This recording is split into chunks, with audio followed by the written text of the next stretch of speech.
Hello students. तो आज हम लोग का जो टॉपिक है वो है कमांड लाइन आर्गुमेंट। हमारा जो टॉपिक है वो है कमांड लाइन आर्गुमेंट। ठीक है, कमांड लाइन आर्गुमेंट हमारे टॉपिक का नाम है। इस टॉपिक के बारे में आज हम लोग पढ़ेंगे। अब कमांड लाइन आर्गुमेंट होता क्या है ये बाद में, पहले हम लोग कुछ प्रीवियस चीज़ को आपको मैं बता रहा हूँ। अब पहले मैंने आपको प्रोग्राम को रन करवाने वगैरह सिखा दिया है, तो मैं उसी चीज़ को पहले मैं बताता हूँ। अब प्रोग्राम आपको जब जावा का कोड लिखना होता है तो आप कैसे क्या करते हैं और उसको एग्जीक्यूट करवाने तक का पूरा प्रोसेस होता क्या है। तो सबसे पहले आपको मैंने बताया है, जो मैंने बताया है आप कोई और तरीका भी यूज कर सकते हैं, बट मैंने जो बताया उस पर ध्यान दीजिए। क्या बताया था कि सबसे पहले आपको क्या करना है, ओपन करना है नोटपैड, है ना। ओपन करना है नोटपैड। नोटपैड ओपन कर लिए, इसमें के बाद इसमें आपको क्या करना है, right your source code. Right your source code, ठीक है। आपने अपना कोड भी लिख लिया। देन इसके बाद क्या करना है, सेव इट। सेव इट, है ना, with some file name dot java. ठीक है, फाइल नेम डॉट जावा, इसको सेव कर लेना है आपको फाइल नेम विथ डॉट जावा के नाम से। नेक्स्ट अब आपको क्या करना है, सेव कर लिए, आप नोटपैड को क्लोज कीजिए या ओपन कीजिए, उससे कोई मतलब नहीं है, ओपन रहने दीजिए या क्लोज कर दीजिए। अब आपको क्या करना है, ओपन करना है command prompt. Open command prompt, है ना। कमांड प्रॉम्प्ट आपको CMD ओपन करना है।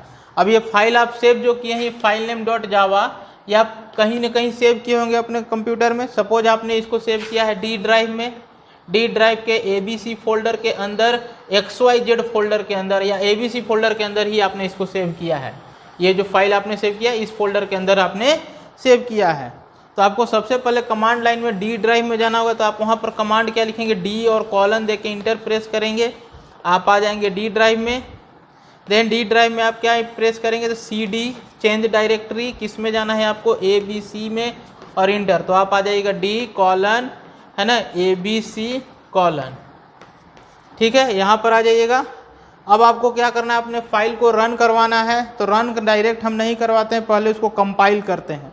तो कंपाइल कैसे करेंगे, तो कंपाइल करने के लिए आपको लिखना होता है javac space file name dot java और इंटर की। तो आपका ये क्या हो जाएगा, आपका फाइल जो होता है वो कंपाइल हो जाता है, और कंपाइल होकर उसका एक बाइट कोड यानी कि डॉट क्लास नाम का एक फाइल क्रिएट हो जाता है। देन आफ्टर आपको क्या करना है, सक्सेसफुली कंपाइल हो जाएगा। अगर एरर नहीं होगा तो फिर आपको यहाँ पर इसको रन करवाना है, यानी एग्जीक्यूट करवाना है, प्रोसेस करने के लिए भेजना है कि बाइट कोड को अब प्रोसेस किया जाए, एग्जीक्यूट किया जाए। तो आप लिखिएगा जावा और फाइल नेम, जावा और फाइल नेम, और इंटर की प्रेस कर दीजिएगा। तो आपका प्रोग्राम जो भी उसका वर्क होगा वो उस वर्क को परफॉर्म करेगा और आपको वहाँ पर आउटपुट यहाँ डिस्प्ले कर देगा। ठीक है, जो भी आउटपुट होगा वो डिस्प्ले होगा। डिस्प्ले होने के बाद जब पूरा प्रोग्राम एग्जीक्यूट हो जाएगा तो वापस से आप यहाँ पर आ जाइएगा। तो इस तरह से हम अपने प्रोग्राम को रन करवाते हैं। यहाँ तक तो ऑलरेडी मैंने पिछले लेक्चर्स में आपको बता दिया है ना, वीडियो के साथ कैसे हम प्रोग्राम को सेव करते हैं और रन करवाते हैं, कॉन्फ़िगरेशन वाले पार्ट में। अब आपको यहाँ सीखना है कमांड लाइन आर्गुमेंट। तो अब कमांड लाइन आर्गुमेंट होता क्या है ये जानते हैं, ठीक है। तो कमांड लाइन आर्गुमेंट क्या होता है, तो कमांड लाइन आर्गुमेंट होता है प्रोग्राम को जब हम एग्जीक्यूट करवा रहे होते हैं, ठीक है, यानी कि प्रोसेस के लिए जब भेज रहे होते हैं, उस समय जो डेटा या वैल्यू या इंफॉर्मेशन जो हम ट्रांसफ़र करते हैं कंपाइलर अपने प्रोग्राम में, सोर्स कोड में, उसको हम बोलते हैं कमांड लाइन आर्गुमेंट। या इसको सिंपल लैंग्वेज में समझें तो command line arguments are those value which are given at the time of starting of execution of program, है ना। और some information which are given at from the command prompt, ठीक है। वैसा इंफॉर्मेशन जो कि कमांड प्रॉम्प्ट के through है ना कम प्रोग्राम में दिया जाए, उस इंफॉर्मेशन को हम क्या बोलते हैं, कमांड लाइन आर्गुमेंट, ठीक है। कमांड प्रॉम्प्ट के थ्रू जो इंफॉर्मेशन है ना हमारे सोर्स कोड में दिया जाए, कब, at the beginning of execution of our program are called command line arguments, ठीक है। तो ऐसा इंफॉर्मेशन हमको भेजना कब है, तो जब हमारा एग्जीक्यूशन स्टार्ट होने वाला है उसी समय हमको इंफॉर्मेशन भेजना है, मतलब स्टार्ट होने से पहले ही, मतलब जब स्टार्ट होने के लिए हम बोल रहे हैं कि चलो अब तुम अपना एग्जीक्यूशन शुरू करो प्रोग्राम को, उस समय हम उसको कह रहे हैं कि लो भाई कुछ इन्फॉर्मेशन भी ले लो और इसके साथ अपना एग्जीक्यूशन स्टार्ट करो, ठीक है। तो वो जो इन्फॉर्मेशन हम ट्रांसफर कर रहे हैं that is called command line argument. तो अब वो इन्फॉर्मेशन आप कब पास कीजिएगा, यहाँ सोर्स कोड जब लिख रहे हैं तब नहीं, ये तो लिख रहे हैं हम प्रोग्राम तैयार कर रहे हैं, यहाँ तो एग्जीक्यूशन का कोई बात ही नहीं हो रहा है, तो यहाँ नहीं पास होगा। देन यहाँ पास होगा तो नहीं, यहाँ भी नहीं पास होगा, यहाँ भी हमने प्रोग्राम को एग्जीक्यूट नहीं करवाया है बल्कि उसको कंपाइल किया है और उसको बाइट कोड में कन्वर्ट किया है और कुछ नहीं किया ये जावा सी का यूज करके। तो कहाँ पर हम एग्जीक्यूट करने के लिए बोले हैं, तो ये वाला जो स्टेटमेंट है, ये वाला जो स्टेटमेंट है, इस स्टेटमेंट में हमने बोला है कि अब प्रोग्राम तुम अपना एग्जीक्यूशन शुरू करो, प्रोसेस को स्टार्ट करो और हमको आउटपुट दो, हमारे प्रोग्राम का जो आउटपुट है, ठीक है। तो इसी स्टेटमेंट में कोई कॉल करते समय, लिखते समय और इंटर की प्रेस करने से पहले, है ना, इंटर की प्रेस की तब तक वो हम कंट्रोल को ट्रांसफ़र कर दिया अपने सोर्स कोड में, अब वो कोड में रन करने लगा, कंट्रोल चला गया, तो हमको कंट्रोल को वहाँ सोर्स कोड में भेजना नहीं है। भेजने से पहले जस्ट हम कुछ वैल्यू भी भेजते हैं कि लो भाई वैल्यू लेते हुए जाओ वहाँ, है ना, और सोर्स कोड में दे देना और वो उसको यूज करेगा या क्या करेगा उसका बात के बाद है, लेकिन ये वैल्यू ले जाकर दे देना, ठीक है। तो वो वैल्यू हमको इस स्टेटमेंट में ही देना होगा। तो इस स्टेटमेंट को लिखते समय जो वैल्यू हम ट्रांसफ़र करते हैं वो कहलाता है कमांड लाइन आर्गुमेंट। अब इसको कैसे हम ट्रांसफ़र करते हैं ये देखिए। तो जैसे अभी हमने प्रोग्राम को कैसे रन करवाया है, जावा लिखा था, देन हमने लिखा था फाइल नेम, है ना, फाइल नेम और इंटर प्रेस कर दिया था, यही ना किया था, ठीक है। जावा लिखा था, फाइल नेम लिखा था और इंटर की प्रेस कर दिया था, सिंपली यही वर्क हमने किया था। बट अब हमको इंटर की नहीं प्रेस करेंगे, इंटर की प्रेस करेंगे कंट्रोल चला जाएगा सोर्स कोड में और वो बाइट कोड में जो भी हमारा बना है और वहाँ एग्जीक्यूशन स्टार्ट कर देगा। तो हमको क्या करना है, नहीं जाओ भाई लेकिन कुछ वैल्यू लेते जाओ, तो वैल्यू भी देना होगा। तो वैल्यू हम कैसे देंगे, यहाँ स्पेस देंगे, स्पेस के बाद यहाँ कुछ जो वैल्यू हमको ट्रांसफ़र करना है, जैसे 1 ट्रांसफ़र करना है, एक वैल्यू हमको ABC ट्रांसफ़र करना है, एक वैल्यू हमको 2.5 ट्रांसफ़र करना है। तो इस तरह से 3 वैल्यू हमने यहाँ लिखने के बाद और इंटर की प्रेस कर दिया। तो ये तीनों वैल्यू क्या होगा, कमांड JVM जब हमारे प्रोग्राम को स्टार्ट कर रहा होगा तो ये तीनों वैल्यू ले जाकर कोड में डाल देगा कि लो भाई इसको भेजा गया है यूजर के थ्रू, है ना, इनको रिसीव कर लो और इसके बाद तुम अपना प्रोग्राम के एग्जीक्यूशन को शुरू करो, ठीक है। तो समझ में आया, यही वाला जो पार्ट है यही कहलाता है हमारा कमांड लाइन आर्गुमेंट, ठीक है। अब ये आर्गुमेंट हम यहाँ से भेज दिए ना, तो JVM लेके चला गया, JVM अब स्टार्ट करेगा एग्जीक्यूशन, तो ये वैल्यू भेजेंगे तो वहाँ पर कोई होना चाहिए जो इस वैल्यू को रिसीव करे। तो वहाँ पर वैल्यू को रिसीव करने के लिए कौन होता है, तो किसके पास ये वैल्यू जाएगा सबसे पहले, तो ये वैल्यू जाएगा किसके पास, तो JVM हमारा कहाँ से शुरू करता है हमारे एग्जीक्यूशन को। तो हम पिछले प्रोग्राम क्लासेस में, वीडियो लेक्चर में मैंने बताया है, एक सिंपल सा प्रोग्राम जब करवाया था वहाँ बताया था कि हमारे प्रोग्राम में एक मेन मेथड होता है जिसको हमारा JVM इन्वोक करके, यानी कि उसको कॉल करके वहाँ से एग्जीक्यूशन को शुरू करता है। तो सबसे पहले एग्जीक्यूशन कहाँ से शुरू हो रहा है, मेन मेथड से। तो ये सारा डेटा जो इन्फॉर्मेशन हमने भेजा कमांड लाइन आर्गुमेंट के थ्रू, वो डेटा कहाँ जाएगा, मेन फंक्शन के पास। यानी JVM कहेगा कि ये लो 3 ठो डेटा आया है और ये तीनों डेटा तुम ले लो और इसको यूज करो, ठीक है, यूज करो जो करो। तो वहाँ पर किसके पास सबसे पहले डेटा गया, मेन के पास।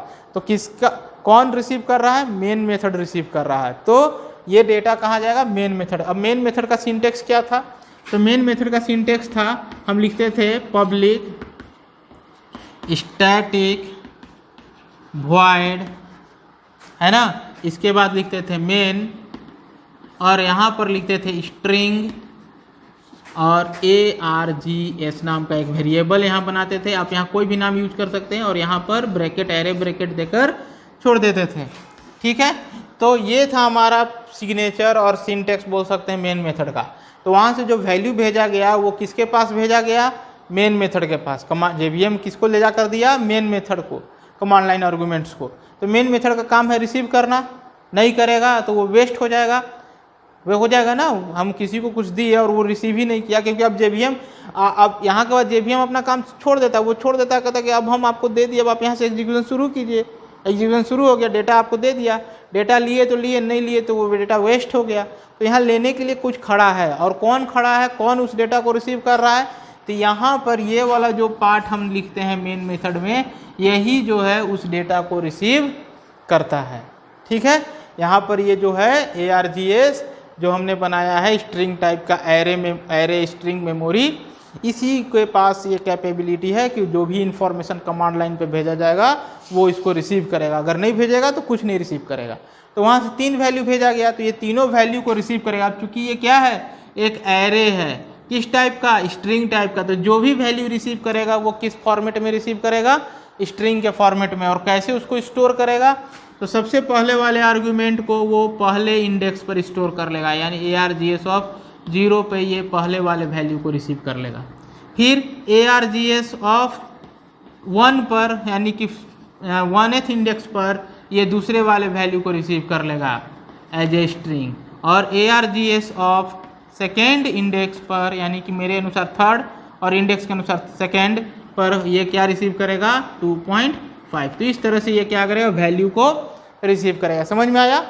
कमांड लाइन आर्गुमेंट क्या होता है, तो सच वैल्यू और इंफॉर्मेशन और data which are send at the time of execution, at the time of calling और invoke the program for execution are called command line argument, है ना। प्रोग्राम को इन्वोक करते समय, प्रोग्राम को रन करवाने के लिए कहते समय जो इन्फॉर्मेशन और डेटा ट्रांसफर किया जाता है कमांड लाइन के थ्रू, वो हमारा कहलाता है कमांड लाइन आर्गुमेंट।